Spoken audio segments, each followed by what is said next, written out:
भगवान कृष्ण का जीवन मनोरंजक कहानियों से भरा हुआ है। उनके पूरे जीवन की तरह उनका जन्म भी एक मनोरंजक कहानी है। तो आओ आपको सुनाते हैं श्री कृष्ण के जन्म से जुड़ी कहानी। शुरू करने से पहले वीडियो को लाइक सब्सक्राइब जरूर करें। यह बात द्वापर युग की है, जब धरती पर अधर्म का बोझ बढ़ता जा रहा था। राक्षसों ने धरती पर हाहाकार मचा रखा था।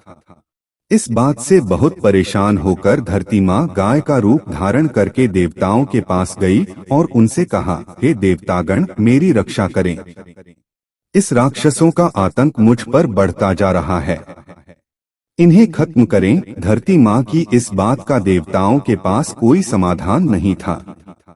इस पर उन्होंने ब्रह्मा जी के पास जाने का निर्णय लिया और धरती माँ के साथ सभी देवता ब्रह्मा जी के पास गए। वहां पहुंचकर उन्होंने ब्रह्मा जी से विनती की, प्रभु, मेरे ऊपर से दैत्यों का यह भार कम करें, मैं बहुत परेशान हो गई हूँ। ब्रह्मा जी ने उनकी तरफ देखा और कहा, इसका उपचार सिर्फ भगवान विष्णु कर सकते हैं। देवी, आप उन्हीं के पास जाइए। ब्रह्मा जी का कहा मानकर उनके साथ धरती माँ और सभी देवतागण भगवान विष्णु के निवास क्षीर सागर पहुँचे। उस समय वह शेष नाग पर लेटे हुए आराम कर रहे थे। वहां पहुंचकर सभी ने उन्हें प्रणाम किया और पूरी कहानी सुनाई।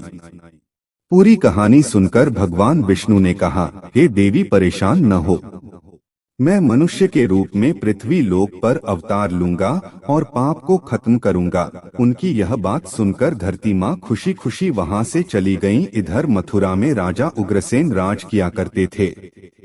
वे दयालु राजा थे, लेकिन उनका बेटा कंस बहुत अत्याचारी और लालची था। उसे राजगद्दी का बहुत मोह था। एक दिन उनसे अपने बल से राजा उग्रसेन को सिंहासन से उतारकर जेल में डाल दिया और खुद राजा बन गया। लेकिन कंस अपनी बहन देवकी से बहुत प्यार करता था। एक दिन देवकी की शादी राजा शूरसेन के पुत्र वासुदेव के साथ हुई। शादी के बाद जब कंस देवकी को विदा करने लगा, तभी आकाशवाणी हुई कि देवकी की 8वीं संतान उसका वध करेगा। इतना सुनते ही कंस के पैरों तले से जमीन खिसक गई और उसने देवकी और वासुदेव को जेल में डाल दिया। इसके बाद वह सोचने लगा कि देवकी की 8 संतानों में से कौन से नंबर का पुत्र मेरा वध करेगा। इस असमंजस के कारण उसने देवकी की सभी संतानों को मारने का निर्णय लिया। एक एक करके उसने देवकी की 6 संतानों को एक चट्टान पर पटक कर मार डाला। भगवान विष्णु की योजना के अनुसार शेषनाग देवकी की 7वीं संतान के रूप में जन्म लेने वाले थे। जब देवकी 7वीं संतान से गर्भवती थीं, तो देवताओं और भगवान ने तरकीब से उनका गर्भपात करवा दिया। साथ ही उस संतान को वासुदेव की पहली पत्नी रोहिणी के गर्भ में पहुंचा दिया गया था। बाद में इस संतान को श्री कृष्ण के बड़े भाई बलराम के रूप में जाना गया। इसके बाद भाद्रपद के कृष्ण पक्ष की अष्टमी को रोहिणी नक्षत्र में देवकी की 8वीं संतान ने जन्म लिया। उसके जन्म लेते ही सारे सैनिक अपने आप सो गए।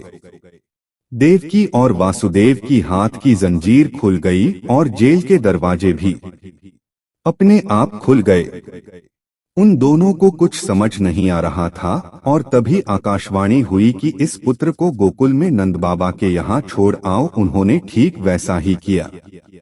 उन्होंने टोकरी में श्री कृष्ण को लेटाया और यमुना नदी के पार गोकुल में छोड़कर आ गए और वहाँ पालने में सोई बेटी को अपने साथ जेल में ले आए। वासुदेव के वापस आने के बाद सब कुछ पहले जैसा हो गया। हथकड़ियां और जेल के दरवाजे वापस लग गए और पहरेदार होश में आ गए। होश में आते ही सैनिकों ने देवकी की 8वीं संतान की खबर जाकर कंस को दे दी। कंस दौड़ता हुआ जेल आया और देवकी की गोद से उसकी संतान को छीन लिया। इसके बाद जैसे ही कंस ने उसे मारने के लिए हाथ उठाया, वह उसके हाथ से छूटकर हवा में उड़ गई और बोली, दुष्ट कंस, मैं योगमाया हूँ। तुझे मारने के लिए भगवान ने गोकुल में अवतार ले लिया है। अब तेरा अंत निश्चित है। इसके बाद श्री कृष्ण को मारने के लिए कंस ने कई राक्षसों को गोकुल भेजा, लेकिन कोई उनका बाल भी बांका नहीं कर पाया। अंत में उन्होंने कंस का संहार किया और मथुरा को उसके आतंक से आजादी दिलाई।